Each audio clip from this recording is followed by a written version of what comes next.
Has the White House been in communication at all with Moscow over a potential meeting to discuss Brittney Griner at the G20? Is there any movement on that, or can you say anything about it? The president spoke about this a little bit this morning, and as he said, he has no intention of meeting with President Putin, and he strongly believes,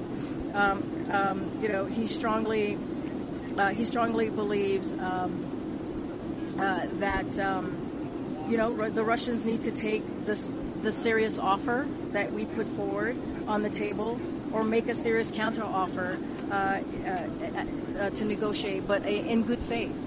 And so, again, he has no intention of meeting with Vladimir Putin. Do you guys have assurances that Ukraine and the Griner case are viewed as separate by Moscow, or are there concerns that they're interconnected? In terms of the president saying, I'm willing to meet with him on this but not that, is that something that the Russians have said? Again, like the idea that this Brittney Griner is not being held with any tie to seeking some type of concession related to Ukraine. Do you believe the Russians view the Griner case as separate and apart from what's happening in Ukraine and U.S. efforts to bolster Ukraine in the war effort?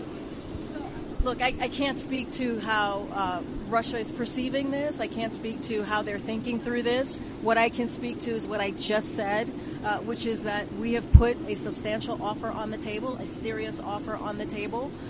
We are communicating with Russia through various channels, as we have said before, and we believe, again, as I've said, that